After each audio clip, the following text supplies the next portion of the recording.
All right. Today we are going to be talking about electronics.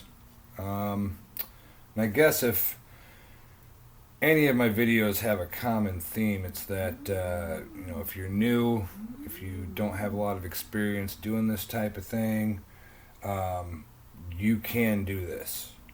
The resources are out there. The group is here to help you. Everybody in the community. This is probably the least toxic hobby I've ever been involved in. I mean, there is some toxicity here and there, like with any hobby, but there's a lot less of it in the Ghostbusters community, I feel like, which is really cool. And there's even less of it within the 3D printed Ghostbusters community.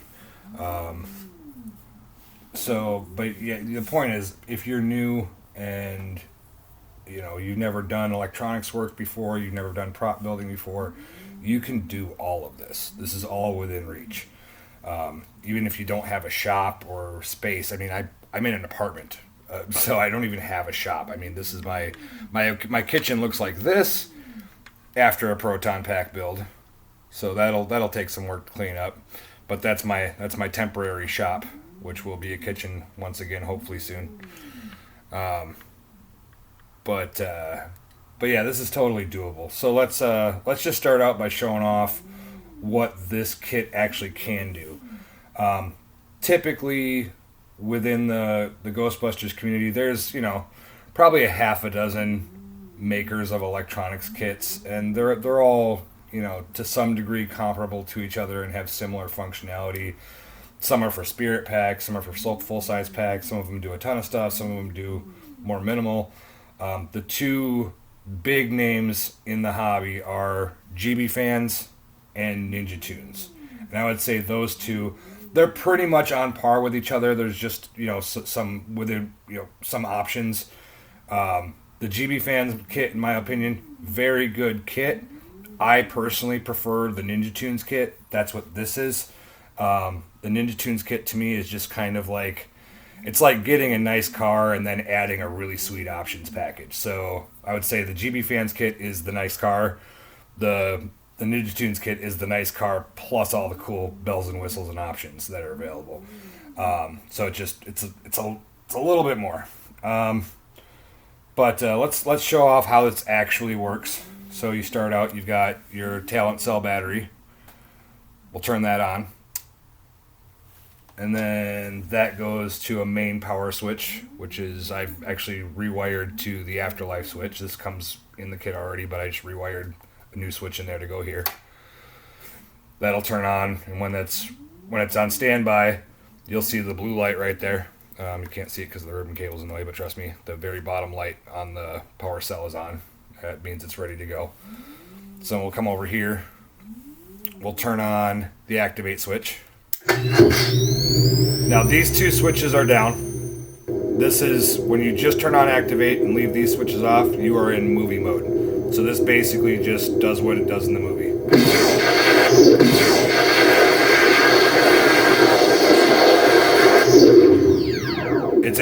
This is the most basic mode on the wand. The only special thing about this right here is that if you press this button up here, the end filter will vent. There you go. Then we can throw it into video game mode, which will turn on this bottom switch here. And you'll notice that the vent light will come on, and then these two lights will go twice as fast. Once you turn that on, they'll go back and forth twice as fast. Also, I haven't installed the bar graph yet, but the bar graph will also double in speed when you turn on video game mode. And then when you're in this mode, you can do the regular firing, which if I hold this down for about 20 seconds, the end filter, it'll overheat and it'll do the vent cycle or whatever. Then if you go up here, it gets a little bit louder. This is the crossing the streams sound effect, so it's basically the same thing, but it's just way louder.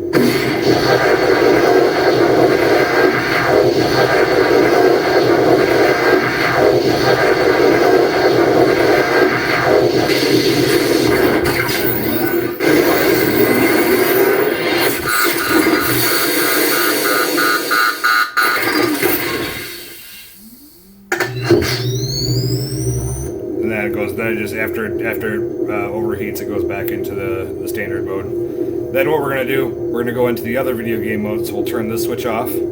We'll turn this switch on. And then the slow blow light will come on. And then once the slow blow light's on, you can start cycling through the other functions.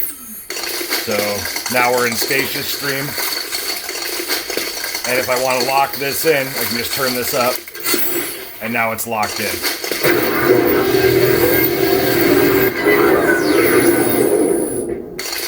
Alright, then to go back into cycling through, you just turn that switch back down, and then you can go to the next mode. The next one is slime. So if I want to lock that in, switch up.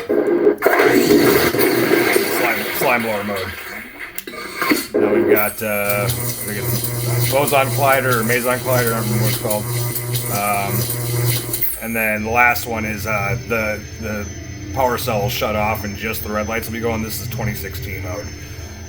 This is actually, as much hate as 2016 gets, this the sound font on here is just pretty phenomenal.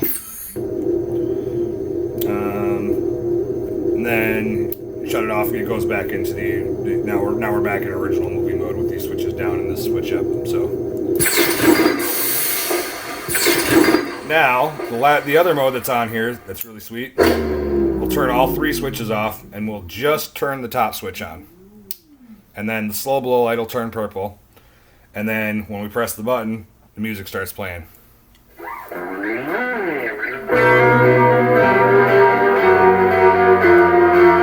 it down just a little bit so I can talk while this is going. And now this comes with, I think, 27 or 28 tracks that you can fill. The first track by default when you get the kit is the Ghostbusters theme. But you can replace all the other tracks. I've got a built-in Rickroll, which I know some of you have already seen. So the second track is Rick Astley. So I can go, hey, watch this, and then switch it in the middle of the Ghostbusters song and be like, I gotcha. Then we've got some of the other stuff in there. There's the Bobby Brown song for part 2. Then I've got some other music of mine on here also. We'll go ahead and shut that off. Now I figured this would be a good time to do this video because I haven't fully assembled it. It's still mid-assembly, so you can kind of get a little bisection of what this all actually looks like as it's going in. How easy this actually is to do. When you order the Ninjatunes kit, everything pretty much comes pre-wired. Actually, I wouldn't say pretty much. It all does come completely pre-wired. It'll come in a bunch of separate packages. This board right here will already have all these plugs in them, and then at the end of all the plugs, you've got all the different LEDs that run to various places. You've got all the switches are already wired in, and you literally it's all just plug and play. So then you'll have your cables, and the cables are nice because most of them only really fit one way. There's different pin sets for each one, so if you have an 8-pin cable, look for the 8-pin port, and that's probably where it goes in 99% of the cases on here. The only ones that you can mix up and screw up is that you can plug these little connectors into the wrong spots. But like, let's say when you get the board, it's easier to actually unplug all these from the board and install them without the board hanging off of there. But each one is labeled individually so you can see where they plug back in to within some reason. So you can see up on the top there, it says flash 1, flash 2, vent, orange, slow blow, so you know where each thing goes. So it's really difficult to put this back together wrong. But we'll go ahead and set this down. Let's cut the power just in case I accidentally touch something here. We'll unplug this and then we'll turn it around. We'll show you what the inside here looks like.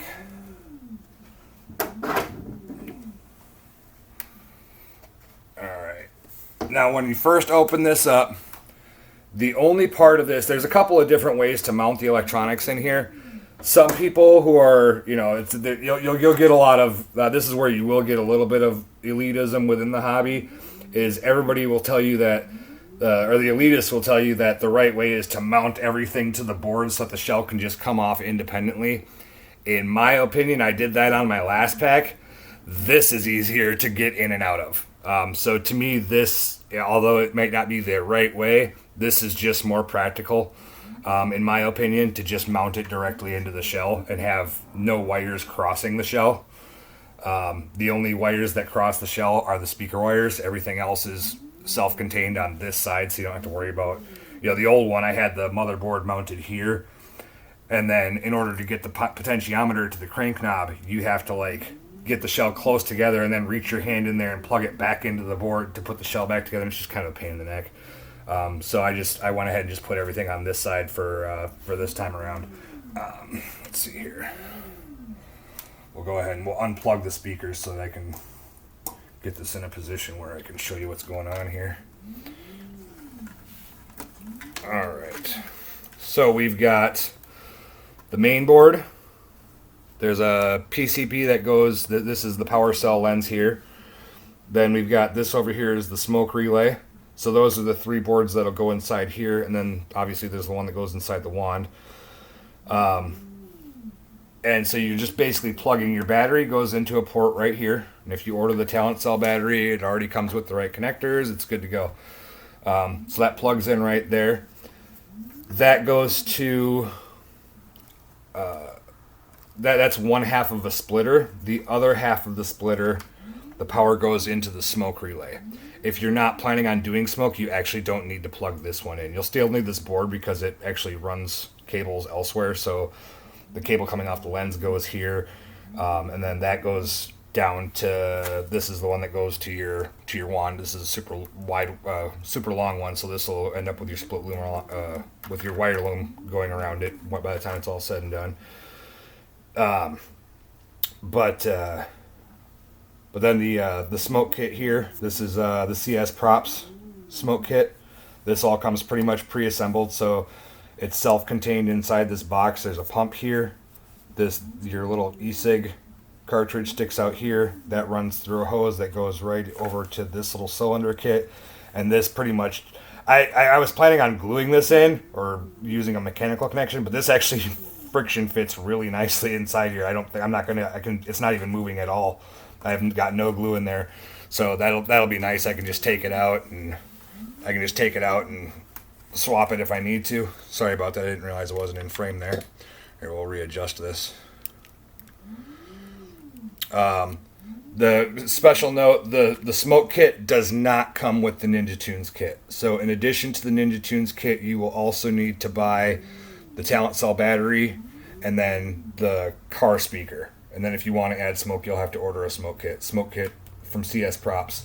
This is what's cool about this is all the guys that kind of create these things, not always, but to some degree, there's some collaboration with each other. So other people's parts will fit other people's kits. Literally, the only thing you have to do to make this smoke kit work, plug it in with the Y splitter into the Ninjatunes kit, and then it's just this one cable that plugs right into here. It's just a little 2-pin PC plug. That's it. And it you don't have to program it. You don't have to let it know when to cycle. It just does it. So, and basically what this does is it just acts like a switch. So once it goes into the mode, the main board will tell this one to turn on power, and then while power's on, smoke is running, and then it cuts the power when it's time for the smoke kit to cut off at the end of the cycle. And that's it. So I'll try to remember to link some of this stuff down in the description, how to get a hold of CS Props, how to get a hold of Ninjatunes. Ninjatunes does have a Facebook group. And all of these boards are mounted on 3D printed parts, including this one. There's actually a 3D printed piece that goes right into here, and then I don't know if you can see the screws. Oh, and I'm not in frame again. I'm failing at being a YouTuber. You can see at the corners of these boards, there's 4 screws. Those go right into a little 3D printed piece that just slides right in there. And all you got to do is glue that into place, and it's good to go. Again, if you have any questions, go ahead and post them in the comments. Or you can get a hold of me on the 3D printed Ghostbusters props group. Otherwise, I think that about covers it. I really don't have a whole lot else to tell you about the kit, except for, again, you can totally do this. You've got this. Believe in yourself. If you want it bad enough, you will make it happen.